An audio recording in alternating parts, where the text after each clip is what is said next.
Inilah kisah yang sangat mengerikan. Seorang jamaah haji asal Indonesia berubah menjadi ular saat tawaf. Dosa apa yang ia lakukan sehingga seperti itu? Kisah ini sangat tidak masuk akal, tapi Allah Maha Kuasa.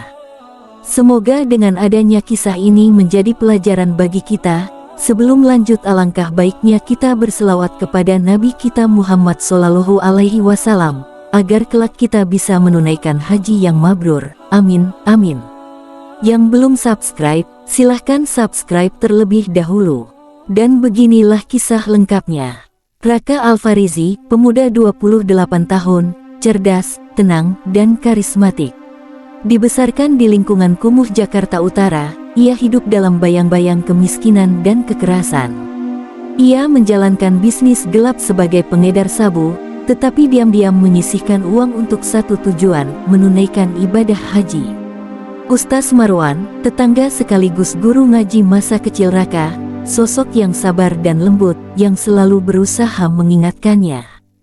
Farah, adik Raka, 17 tahun, gadis cerdas dan religius yang bermimpi kuliah di luar negeri. Raka sangat menyayanginya. Tony, rekan bisnis Raka yang ambisius dan brutal, meyakini bahwa keselamatan hanya milik yang kuat. Raka dikenal sebagai pengedar tak terlihat karena cara kerjanya yang bersih dan terstruktur. Ia memakai hasil jualan sabu bukan untuk foya-foya, melainkan untuk membayar sekolah adiknya dan mengumpulkan tabungan haji. Ia merasa bahwa satu-satunya jalan penebusan adalah dengan menebus dosa di tanah suci. Suatu malam, Tony mengajak Raka untuk bergabung dalam transaksi besar-besaran dengan kartel asing. Bayarannya bisa mempercepat keberangkatan haji Raka. Meski ragu, Raka akhirnya menyetujui. Namun, Farah tiba-tiba jatuh sakit dan butuh operasi besar. Raka harus memilih, menyelamatkan adiknya atau mengejar mimpi sucinya. Raka mulai dilanda rasa bersalah. Ia sadar setiap rupiah dari bisnisnya adalah darah dan racun. Ia ingin berhenti, tapi tahu dunia itu tak mengenal kata pensiun. Tony curiga Raka ingin kabur dari bisnis. Ia mengancam akan menyakiti Farah jika Raka benar-benar berhenti. Sementara itu, Ustaz Marwan mulai mendekati Raka, berbicara tentang tobat dan keberanian menanggung akibat. Polisi mulai mempersempit gerakan Raka dan Tony. Beberapa anak buahnya tertangkap. Raka mulai merasa terjepit. Raka akhirnya mengambil keputusan besar.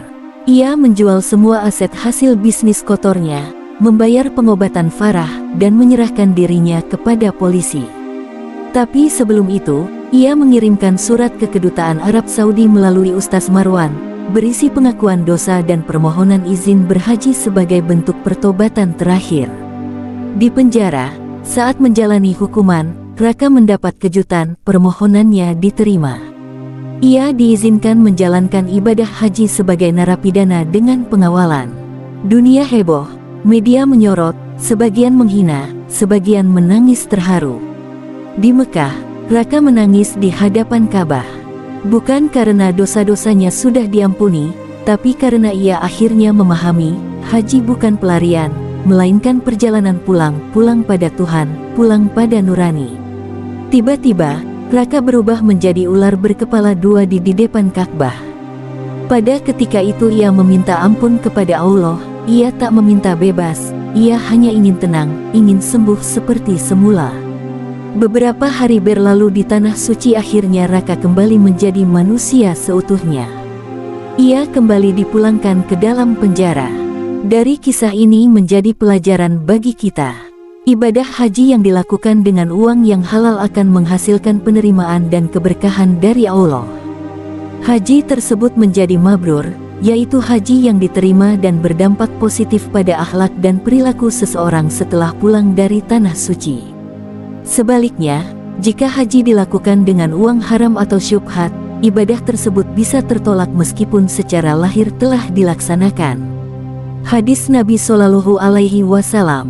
Sesungguhnya Allah itu baik dan tidak menerima kecuali yang baik.